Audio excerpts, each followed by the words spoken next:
여러분 안녕하십니까, 강신업입니다. 지금 붉은 악마 입장문까지 나왔습니다. 팬을 유린한 홍명보는 축구계를 영원히 떠나라는 겁니다. 한국 축구 국가대표팀 응원단 붉은 악마는 홍명보 감독이 2026년 북중 월드컵 32강 진출 실패와 전술적 실패, 불공정 임명 논란 등을 이유로 축구계를 영원히 떠나야 한다고 주장했습니다. 홍 감독은 두 차례 월드컵 모두 실패하면서 역대 최악의 감독으로 기록이 됐고, 탈락 이후 사퇴했으나 팬들의 비판은 지속되고 있습니다. 홍명보 감독이 2026년 북중미 월드컵 32강 진출에 실패해서 사퇴했습니다. 하지만 분노한 팬들의 비판은 계속되고 있습니다. 축구대표팀 응원단 붉은 악마는 29일 입장문을 내고 홍 감독을 겨냥해서 축구계를 영원히 떠나야 한다고 직격했습니다. 축구계를 영원히 떠나라. 붉은 악마는 만약 과거 실패를 세탁하기 위해 우리의 진심을 도구로 삼았다면 그것은 자신을 내려놓은 것이 아니라 자신을 살리기 위해 대한민국 축구를 사지로 몰아넣은 것이라고 지적했습니다. 이어서 마지막 순간까지 사죄와 용서를 구하기는커녕 말도 안 되는 궤변으로 끝까지 대한민국 축구패를 유린한 그는 더 이상 대한민국 축구인으로 남아서는 안 된다면서 뼈저리게 반성하고 대한민국 국민 모두 앞에 무릎 꿇고 축구계를 영원히 떠나야 할 것이라고 경고했습니다. 홍명보는 29일 사퇴 기자회견에서 지휘봉은 내려놓지만 대한민국 축구를 향한 마음까지 내려놓는 것은 아니다라고 했는데, 붉은 악마는 이러한 홍 감독에게 축구계를 영원히 떠나라고 한 것입니다. 붉은 악마는 끝으로 오늘 이후부터 모든 수단을 동원해 대한민국 축구를 좀먹는 적폐들이 사라질 때까지 투쟁할 것이라고 밝혔습니다. 2024년 7월 8일 선임된 홍명보 감독의 임기는 2027년 1월 열리는 2027 아시안컵까지였습니다. 그러나 이번 월드컵에서 손흥민, 이강인, 김민재 등 톱클래스 선수들을 보유하고도 조별리그 A조에서 3위에 머물러 최종 탈락 32강 진출에 실패했습니다. 한국은 체코와 1차전에서는 2대1로 이겼지만 개최국 멕시코와 2차전에서 0대1로 패한 데 이어 비기기만 해도 자력으로 32강에 오를 수 있었던 마지막 남아공과의 경기에서도 0대1로 지고 말았습니다. 마지막 3차전의 경우 손흥민, 이재성 등 핵심 공격진을 선발해서 제외하는가 하면 득점이 절실한 후반 막판까지도 3백을 고집하며 공격의 소극적인 모습으로 일관해서 전술적으로 최악이었다는 지적을 받았습니다. 이후 한국은 조 3위 12팀 간 경쟁에서 결국 10위로 밀리면서 탈락하는 치욕을 당했습니다. 처음으로 참가국이 48개국으로 확대된 이번 대회 한국의 최종 순위는 34위입니다.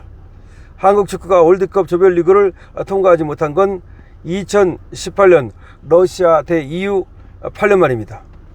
이로써 홍 감독은 두 번의 월드컵에서 모두 실패한 한국 축구 역대 최악의 감독이 됐습니다. 홍 감독은 2014년 브라질 대회 때 1무 2패라는 성적을 거두는 데 그쳤는데요. 한국에서 월드컵 감독으로 두 번 나선 인물은 홍명보가 유일합니다. 홍명보는 애초 이번 대표팀 감독에 오르는 과정에서 불공정 논란이 불거져 팬들에게 강한 비판을 받은 바 있습니다.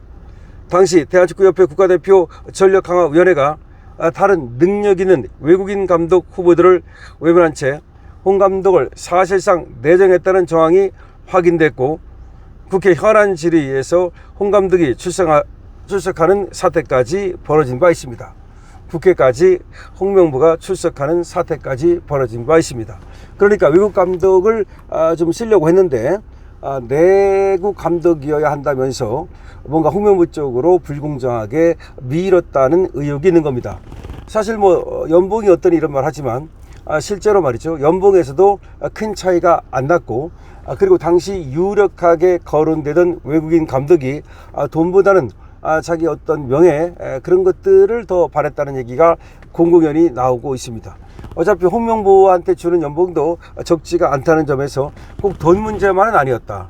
이것이 결국은 파벌 문제 아니었나라고 얘기가 되는 겁니다. 그러니까 정몽규 축구협회장이 지금 축구협회를 망하게 했다라고 지금 얘기 나오는 거 아닙니까? 그래서 이미 이제 사퇴를 했는데, 사실은 정몽규가 전횡을 저지르면서 뭔가 축구협회에서 어떤 파벌과 관련해서 친소 관계에 따라서 그렇게 해서 홍명보가 축구의 그 지금 감독으로 지금 낙점이 됐다라고 하는 의혹이 있는 겁니다. 그러니까 히딩크 같은 경우는 말이죠, 어떤 모든 친소 관계라든가 모든 뭐 인맥이라든가 뭐 학교라든가 선후배라든가 하여튼 모든 걸 다 백지 상태에서 정말 실력만 보고, 그리고 능력이나 체력만 보고서 선수들을 선발했단 말이에요. 그런데 지금 그렇지 않다는 얘기가 나오고 있고, 불공정했다는 얘기가 나오고 있고, 그리고 홍명보 감독을 선임하는 과정에서 거기서 벌써 불공정했다는 얘기가 나오고 있는 겁니다. 감독 선임 과정에서. 자, 그래서 여기에 지금 뭐 이재명까지 끼어들어 가지고 말이죠, 문체부가 뭐 상황을 갖다가 파악해 가지고 어쩌고저쩌고 떠들어대는데, 그건 뭐 대통령까지 나설 문제는 아니고요.